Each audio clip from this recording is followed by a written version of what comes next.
Here is the expanded 80-scene script covering the entire history of the Royal Hellenic Navy in World War II. Each scene contains exactly 3 lines of narrative, dialogue to maintain a rhythmic, documentary-style pace. The year is 1940, and a dark shadow stretches across the blue Mediterranean. Mussolini's Italy eyes the Greek coastline with a hunger for ancient conquest. But beneath the surface, a proud naval tradition is preparing to wake up.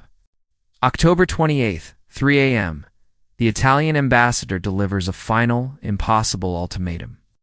Prime Minister Medicus utters a single word that would echo through history. Oxy. With that, no. The tiny Greek nation is thrust into the maw of World War II. The Royal Hellenic Navy stands ready, though their resources are painfully thin. They are the heirs to the victors of Salamis, guarding the gates of the Aegean. Though outnumbered by the Regia Marina, their resolve is forged in tempered steel. In 1940, the fleet is a modest collection of iron, age, and modern ambition.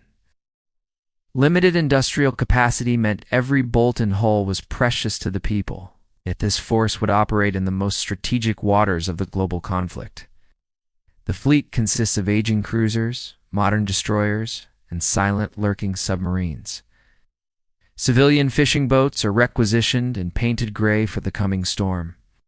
Every sailor knows the odds are impossible, but they refuse to look away.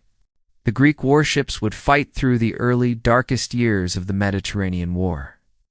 They faced Italian cruisers and later the terrifying might of the German Luftwaffe. Their mission was clear: maintain a maritime presence or die trying in the attempt.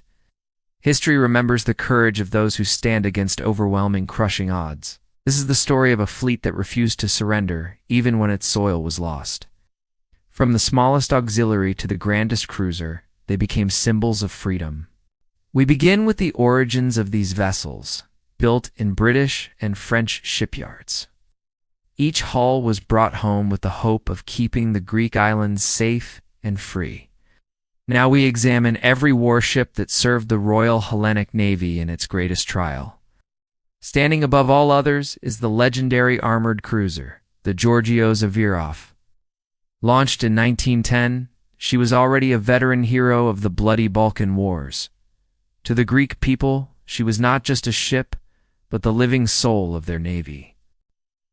By World War II, the Averof was an aging veteran of 10,000 tons, an immense history.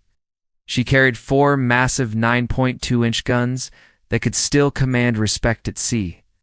Though her engines were slow, her presence alone boosted the nation's morale. When war broke out, the Averof was immediately placed on a state of high alert. Commanders knew her speed was too low for the fast pace of modern naval combat. The difficult decision was made to use her primarily as a powerful floating battery. She remained in Salamis Bay, her guns pointed toward the horizon to deter invasion. Italian pilots feared the heavy anti-aircraft fire that would erupt from her decks. For the defending forces, seeing her silhouette was a reminder of their ancient strength. In April 1941, the German blitzkrieg poured over the borders like a black tide. The order was given to evacuate the fleet to Egypt before the enemy could seize them. On April 22nd, the Averof departed Greek waters for the very last time during the war. She sailed past Crete and arrived in Alexandria to join the Allied Mediterranean fleet. There, the old cruiser took on new roles as an escort and an accommodation ship.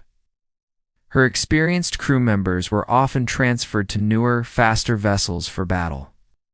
Though the Averof never fired her main guns in anger during the Second World War, her symbolic importance remained a beacon of hope for a nation under occupation. After the war, she returned in 1952 and was eventually preserved as a museum ship. She remains the world's only surviving armored cruiser from the pre-dreadnought era. A silent sentinel in the harbor, she still tells the story of Greek defiance. The light cruiser Ellie represented the modern, faster face of the Hellenic Navy. She was a maneuverable vessel of 2,600 tons, designed for scouting and fleet protection. But Ellie's war would end in a tragedy that shocked the entire civilized world. August 15th, 1940, was the feast day of the Virgin Mary, a day of holy peace. The Ellie lay anchored in Tinos harbor, surrounded by thousands of faithful pilgrims. Without warning, a torpedo from the Italian submarine Delfino tore through her hull. The unprovoked attack happened 2 months before any official declaration of war. The Ellie took on water rapidly, her compartments flooding as the crew fought to save her. Within hours, she capsized and sank, leaving 9 brave sailors dead in the surf. The sinking of the Ellie during a religious festival united the Greek public in fury. It was a treacherous act that eliminated any illusions of Mussolini's peaceful intent. The sacrifice of Tinos became the rallying cry that fueled the Greek resistance. The loss of such a modern warship forced the Navy to adapt its tactical thinking. They realized the submarine threat would dominate the narrow waters of the Mediterranean. The wreck of the Ellie remained a war grave, a reminder of Italian perfidy and greed. There was also the Heli, a small protected cruiser built in the United States in 1913. By 1940, she was obsolete, used mainly for training the next generation of sailors. She performed auxiliary duties until the German invasion made her position untenable. During the panicked evacuation of April 1941, the Heli could not be safely moved. Rather than allow the Germans to capture her, the crew made the choice to scuttle. On April 24th, she settled into the mud of Salamis Bay, a silent casualty of war. Now we turn to the destroyers, the fast and deadly workhorses of the Greek fleet. The Vasilevs Georgios was the lead ship of her class, built in the United Kingdom. At 1,350 tons, she was the most modern and capable destroyer at the start of the war. She saw heavy action during the Greco-Italian War, patrolling the Ionian and Aegean. In April 1941, she engaged in desperate skirmishes with the German Luftwaffe. Her guns barked at the sky as she covered the retreat of British Commonwealth forces. On April 23, 1941, she successfully evacuated King George II to the island of Crete. This mission ensured the continuity of the legitimate Greek government in exile. She then operated from Alexandria, protecting supply lines to the besieged island of Malta. In 1942, the Vasilevs Georgios underwent a major refit in the shipyards of Bombay. Her anti-aircraft suite was upgraded with Oerlikon guns to fight the air threat. She participated in the invasion of Sicily, providing vital fire support for the landings. Her finest hour came at the Enzio beachhead, protecting the fleet from air attacks. She survived the war and participated in the liberation of Athens in late 1944. After 13 years of service, she was finally decommissioned as a decorated veteran. Her sister ship, the Vasilisa Olga, earned a reputation for being truly fearless. Commissioned in 1939, she was thrust into combat almost immediately after her trials. During the German invasion, she shot down 2 Stuka dive bombers while under fire. In Alexandria, the Vasilisa Olga became the workhorse of the Allied Mediterranean fleet. She participated in the most dangerous Malta convoys to keep the island alive. Her crew became experts at hunting Axis submarines in the deep blue waters. Tragedy struck the Olga on September 26, 1943. In the waters of Leros, German Stukas caught her in Laki Bay, dropping bombs that shattered her engine room. She sank in minutes, taking over 60 officers and sailors to their watery rest. The Vasilevs Georgios II was the 3rd ship of the class. Entering service in 1939, she patrolled the Ionian Sea, hunting for Italian convoys headed for Albanian ports. Her aggressive presence forced the Italians to travel in heavily guarded formations. During the fall of Greece, she rescued hundreds of soldiers from falling ports. She was known for her relentless anti-submarine operations throughout the war. In 1942, she laid smoke screens during the Battle of Sirte to protect a convoy. British Admiral Vian commended her boldness during the heat of surface combat. She survived countless air attacks and continued serving until the year 1959. The Georgios II became a symbol of persistence, outliving the war by decades. The Hydra was an older destroyer, built in France during the early 1930s, though not as modern. She was manned by a crew of veteran Mediterranean sailors. She spent the winter of 1940 protecting supply ships headed for the front in Albania. As the Germans swept through Greece, the Hydra was packed with thousands of refugees. After reaching Egypt, her machinery was worn out from months of constant high-speed use. She was eventually assigned to the Red Sea to protect the vital Suez supply lines. On October 22, 1943, the Hydra was torpedoed by German aircraft near Kalymnos. The explosion was devastating, causing the forward section to flood uncontrollably. She sank while under tow, but most of her crew were luckily rescued from the sea. The Spetsai was the second ship of the Hydra class, sharing her sister's heavy burden. She gained fame for escorting convoys to the very edge of Italian-held territory. Her crew navigated mine-infested waters with skill that amazed the British Admiralty. In February 1944, a rare German air raid struck the harbor of Alexandria, Egypt. The Spetsai was at anchor when bombs struck her magazines, causing a massive blast. She capsized at her moorings, ending the career of a veteran with heavy loss of life. The Sara was the third destroyer of her class and a fierce hunter of submarines. She engaged in an Italian submarine early in the war, damaging it with depth charges. In May 1941, she carried King George II into exile for the second time in his life. She participated in Operation Vigorous, a desperate attempt to relieve the island of Malta. The Sara even fought in the Normandy landings, providing fire for the Eastern Task Force. She was one of the few Greek ships to serve in both the Mediterranean and the Atlantic. The destroyer Adrias had the most remarkable survival story of the entire conflict. Operating in the Dodecanese in 1943, she struck a German mine with a deafening roar. The explosion was so violent, it tore the entire bow section off the ship. 30 meters of the vessel simply vanished into the dark, churning sea.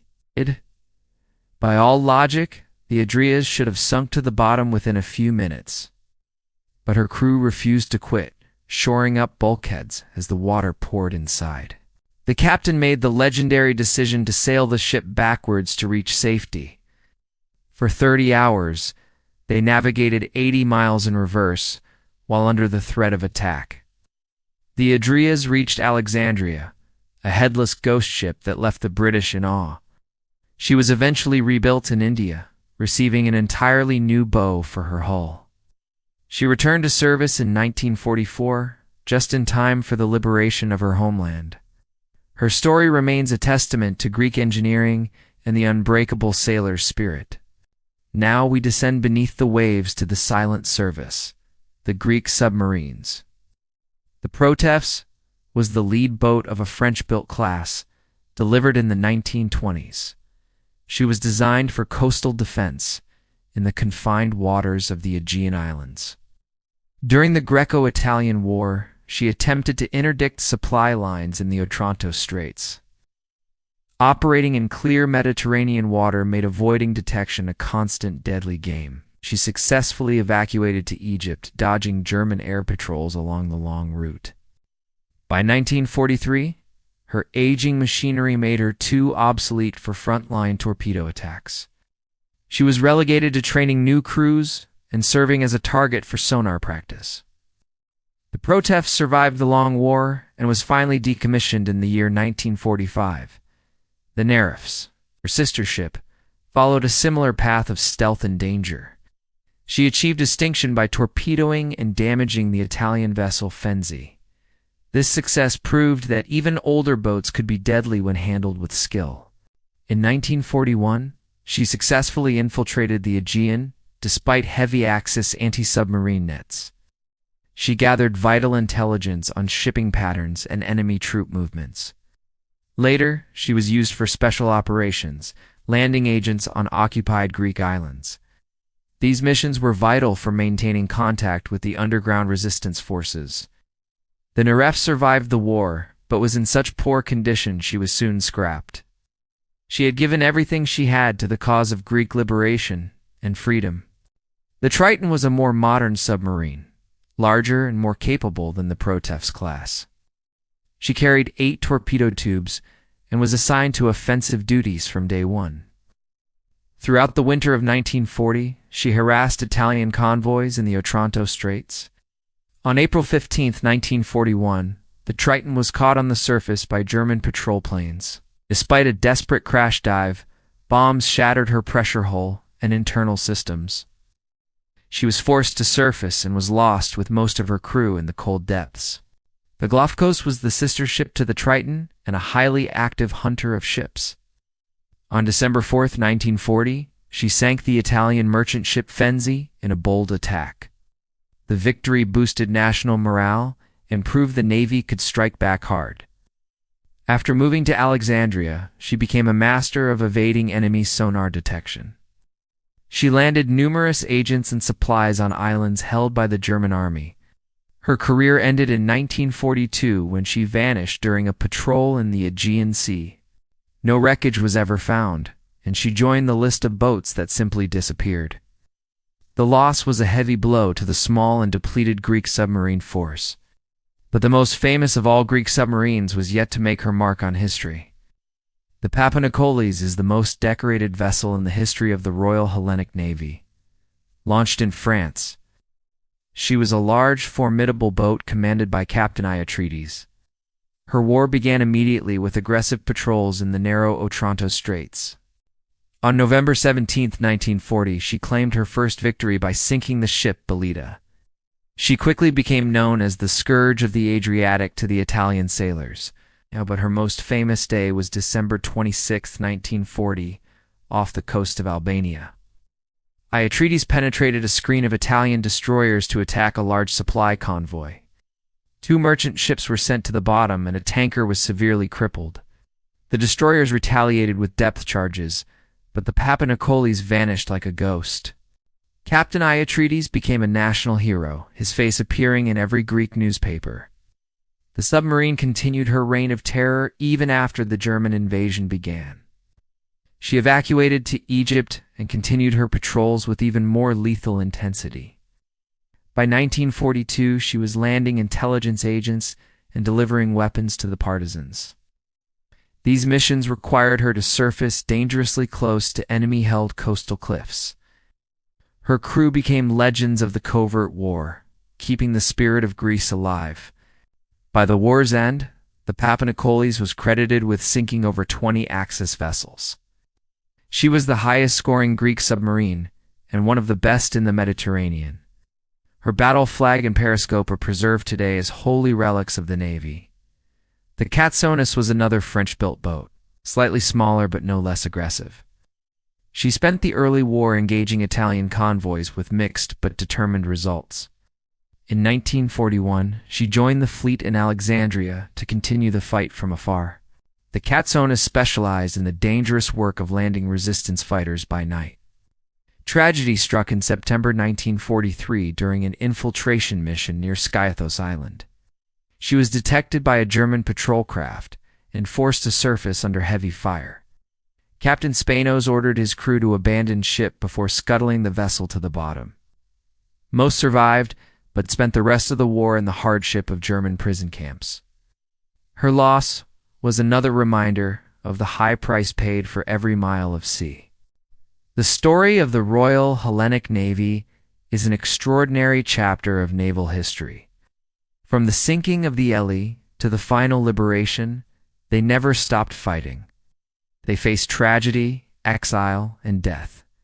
Yet their ensign never stopped flying high. The statistics tell of multiple destroyers and submarines lost to the depths of the sea. Thousands of Greek sailors were killed or wounded in the service of their nation. But numbers alone cannot capture the soul of the resistance they maintained so well. When the mainland fell to the Axis, the Navy refused to accept the reality of defeat. The warships became floating pieces of free Greek territory for the world to see. They carried the Greek spirit through the long, dark years of occupation and pain. Individual ships like the Papanikolis achieved records that rivaled the great powers. Captains like Aegean and Adrias became the new heroes of an ancient seafaring race. Even the old Averof served as a powerful symbol of continuity in Greek tradition. The Navy's contribution extended far beyond the hulls of their own battered ships. Experienced crews were often transferred to man British and American vessels of war. Greek expertise in Mediterranean conditions was invaluable to the Allied command. Greek officers served with distinction in nearly every major operation of the theater. From the defense of Malta to the invasions of Sicily and the south of France, they brought tactical knowledge and a deep, burning desire to see their home again. Perhaps most importantly, they maintained the link between the free world and home. The covert missions of the submarines prevented the Greek people from feeling alone. They delivered the hope and the tools needed for the partisans to strike back. The cost of this defiance was written in the blood of hundreds of young sailors. Destroyers were shattered by bombs, and submarines vanished into the silent deep. The survivors endured years of exile and the agony of a homeland under the boot. Yet they persevered, maintaining their skills and their ships with meager resources. They refused to surrender, no matter how many years the conflict seemed to last. Their determination ensured that Greece would have a seat at the table of victory. When liberation finally arrived in 1944, the fleet returned to the harbor of Piraeus. The ships bore the scars of years of combat, but they flew the flag with pride. The crowds on the shore wept to see the gray hulls returning from the long exile. The ships that returned had traveled a bloody, difficult path since the dark days of 1941. They proved to the world that Greece never accepted the fate of a conquered nation. They were the embodiment of the oxeye that had started the war years before. The legacy of this small fleet shaped the professionalism of the post-war Navy. The lessons of the Mediterranean War informed Greek naval doctrine for many decades. The veterans of the World War II service became the leaders who rebuilt the nation's strength. Today, memorials and preserved ships like the Averof honor their heavy sacrifice. Modern Greek warships carry the names of the vessels that were lost in the struggle. The honors earned in World War II remain the most prestigious in the history of the Navy. Their story reminds us that wars are not won only by the largest or richest fleets. Courage, skill, and a refusal to accept defeat can change the outcome of any war. The Greek sailors of 1940 proved that a small force can make a massive contribution.